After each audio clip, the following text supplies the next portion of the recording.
Resposta: todos os meus trabalhadores que trabalham contra a vontade são, na verdade, os meus melhores operários. Como você pode ver, os meus trabalhadores que não são conscientes do trabalho que fazem são todos aqueles que eu não consigo controlar com alguma combinação de propinas, pessoas que tenho que controlar pelo medo ou alguma forma de tragédia. Elas não desejam servir a mim, mas não conseguem evitar porque elas estão eternamente ligadas a mim pelo hábito da alienação. Pergunta: agora estou começando a entender melhor a sua técnica.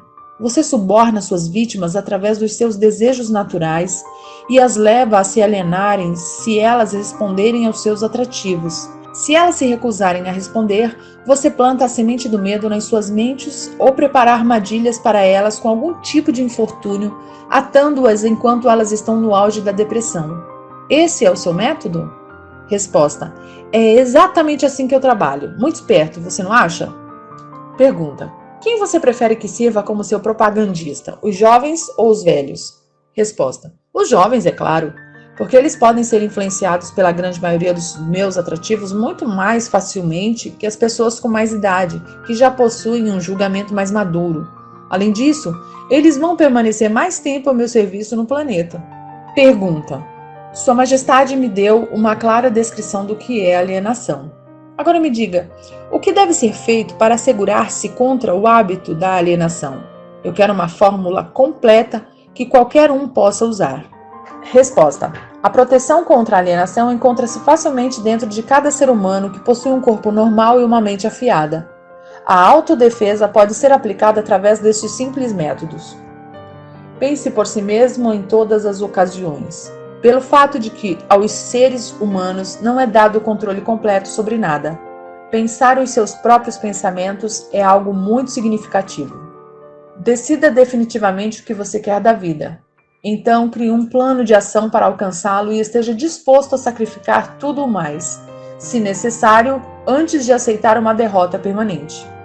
Analise as derrotas temporárias, não importando de qual natureza ou causa, e extraia dessa derrota a semente de uma vantagem equivalente.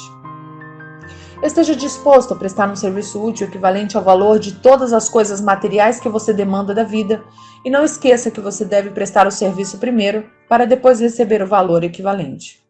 Reconheça que o seu cérebro é um aparelho receptor que pode ser sintonizado para receber comunicações da Central Universal de Inteligência Infinita para ajudá-lo a transformar os seus desejos no equivalente físico. Reconheça que o seu grande ativo é o tempo.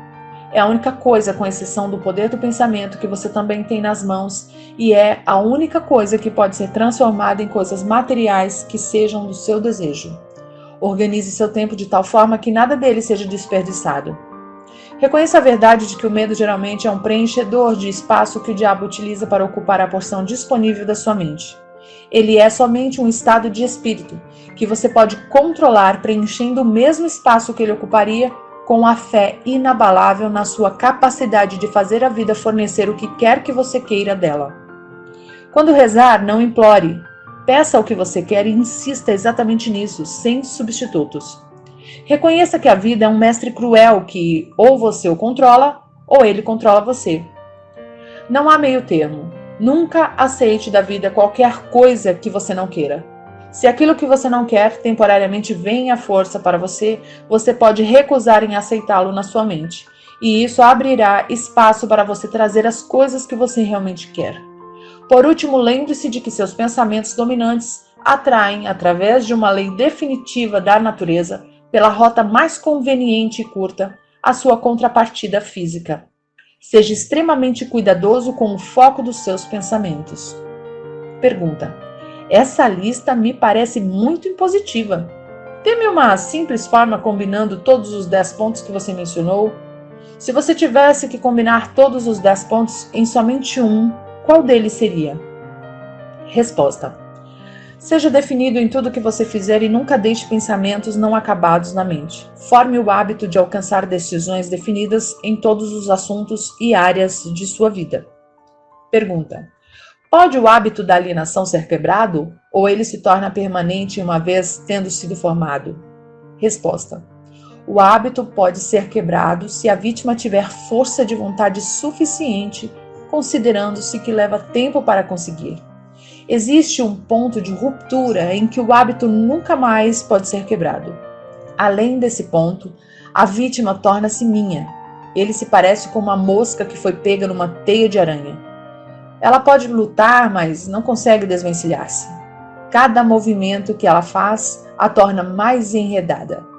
A teia na qual enredo as minhas vítimas permanentemente, na verdade é uma lei da natureza que ainda não foi nem entendida nem estudada pelos homens de ciência. Capítulo 6. Ritmo hipnótico. Pergunta: que lei misteriosa é essa pela qual você toma controle permanente dos corpos das pessoas mesmo antes de possuir as suas almas? O mundo inteiro vai querer saber mais sobre essa lei e como ela funciona. Resposta: não será fácil descrever essa lei para você de tal forma que você possa entendê-la facilmente, mas você pode chamá-la ritmo hipnótico. É a mesma lei pela qual as pessoas podem ser hipnotizadas. Pergunta: então você possui o poder de usar as leis da natureza como uma teia na qual você mantém as suas vítimas em eterno controle? É isso que afirma? Resposta: isso não é somente o que eu afirmo. Isso é a verdade. Assumo o controle de suas mentes e seus corpos, mesmo antes de eles morrerem, sempre que consigo atraí-los ou assustá-los por meio do ritmo hipnótico. Pergunta: o que é o ritmo hipnótico? Como você o utiliza para ganhar a maestria permanente sobre os seres humanos? Resposta: terei que voltar no tempo e no espaço e dar a você uma breve descrição elementar de como a natureza usa o ritmo hipnótico. De outra forma, você não será capaz de entender a minha descrição de como uso essa lei universal para controlar seres humanos. Pergunta: vá em frente, mas mantenha a sua história focada em conceitos simples, os quais eu consiga, através de minha própria experiência e conhecimento, aplicar as leis naturais conhecidas. Resposta: muito bem, farei o meu melhor. Você, é claro, sabe que a natureza mantém um balanço perfeito entre todos os elementos e toda a energia no universo. Você pode ver que as estrelas e os planetas se movem com uma precisão perfeita, cada qual respeitando seu próprio lugar no tempo e no espaço. Você pode ver que as estações do ano vêm e vão com uma regularidade perfeita. Tire suas próprias conclusões considerando que o carvalho deriva da noz e o pinheiro cresce baseado na semente de seu ancestral. Uma noz nunca produzirá um pinheiro e um pinhão nunca produzirá um carvalho. Essas são coisas simples que qualquer pessoa consegue entender. O que é difícil realmente de se ver é a lei universal através da qual a natureza mantém um balanço perfeito por toda a miríade de universos. Vocês humanos tiveram consciência de uma fração dessa grande e imutável lei universal quando Newton descobriu que ela mantém a Terra na sua posição exata e faz com que todos os objetos materiais sejam atraídos para o centro da mesma. Ele chamou isso de lei da gravidade, mas ele não foi longe o suficiente com o estudo dessa lei.